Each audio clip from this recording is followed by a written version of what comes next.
Hello, I'm going to speak in English and Arabic. My friend Ulf already spoke in Swedish. My name is Hussein Askari. I speak on behalf of the International Schiller Institute. We are standing here to call for the ending of the war of aggression waged against the people of Yemen by Saudi Arabia, the United Arab Emirates, with the support of the United States, Britain, and other countries. This is not a new war. It has been going on since March the 25th, the 26th of 2015. This is the 7th time we stand here in this place. The first year we said this war is useless because it will not succeed in breaking the will of the Yemeni people, and it should stop. The only thing it will produce is massive misery and suffering of the Yemeni people. There will be no change in the political or other situations. In the second year, we stood here again in 2016, and we said this war should stop, the war of aggression against Yemen, because it will not lead to victory for Saudi Arabia and their allies. And we were angry because of the destruction of the infrastructure of Yemen, which prevented the Yemeni people from producing food, producing other necessities, and even water pumps and sewage systems were destroyed, so disease was starting to spread. In the third year, 2017, we stood here again and we said this aggression against Yemen should stop because the Saudis will not win this war. And the United States and Britain and other countries, and as my colleague said, Sweden providing equipment to the United Arab Emirates in this war, they will not win this war. It will just lead to more suffering of the Yemeni people. In the fourth year, in 2018, we stood here again and we said stop this war because the Saudis and their allies will not win this war. They will not break the will of the Yemeni people. It will only lead to more suffering and more death of people. And we were both shocked, angry, and ashamed because the world did not really care about that crisis where tens of thousands of children and women were being killed either by direct bombing or by starvation, because there is a complete blockade of Yemen by sea, by land, and by air. So the Yemeni people have not been able to buy food and medicine. The airports are blocked and they cannot, for example, people who need surgery outside the country cannot travel or have serious disease. They die in Yemen because they cannot fly outside the country.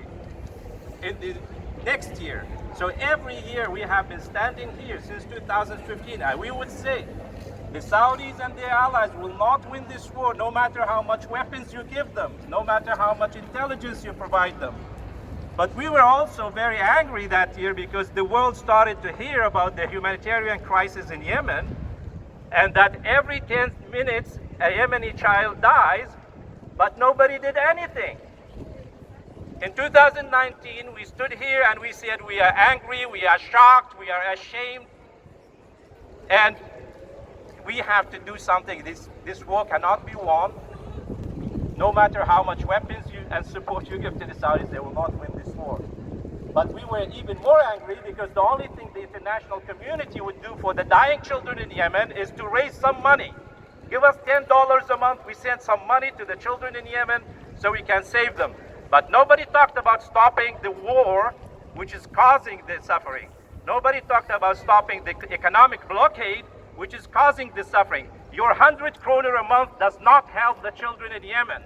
The only thing which will help the children in Yemen is if you force Saudi Arabia and their allies to stop this aggression and stop the blockade so the Yemeni people can once again import food, import medicine, grow their own food, sell their oil and gas, and live a normal life again. The only solution to this insane war, which nobody can win, and now it's the 7th war, the 7th year, and the Saudis will not win this war even if it lasts 100 years. The only thing which will happen is that more Yemeni people will die, especially children and women. And this is the reality today. The interesting thing now is that people in Europe are angry, shocked, and sorry, and because the war has come closer to us. That is the reality. War is horrible. And also economic sanctions are horrible because they hit the people. They don't hit the leaders, they don't hit the generals. It only makes the people suffer. Now we hope that both the conflict in Ukraine will end up in a peaceful diplomatic solution, but also that people don't forget the war which has been going on for 7 years in Yemen.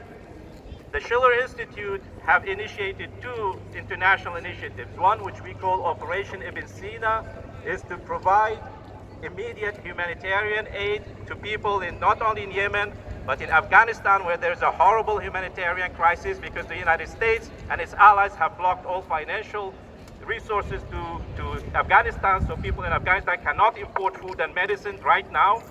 We have the crisis in Syria.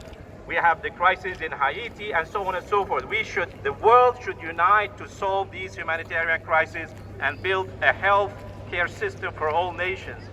The other initiative the Schiller Institute has launched is to convene an international peace conference where all nations from east and from west, from south and north should meet now and realize that you can solve nothing by war and weapons. The only way you can solve problems is by dialogue and diplomacy. But more importantly, through economic cooperation. We have to have a new international security system based on economic cooperation among nations and securing the needs of every citizen on this planet, but also within the respect for the United Nations Charter, international law, not rules set by the West or the East.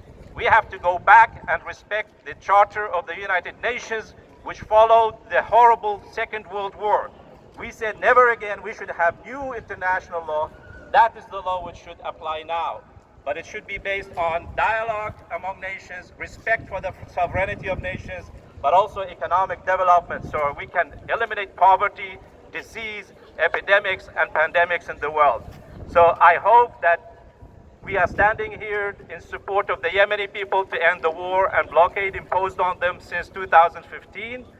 I hope this is the last time we stand here, either for the people of Yemen or any other people. And we have an international system of peace and economic development among nations.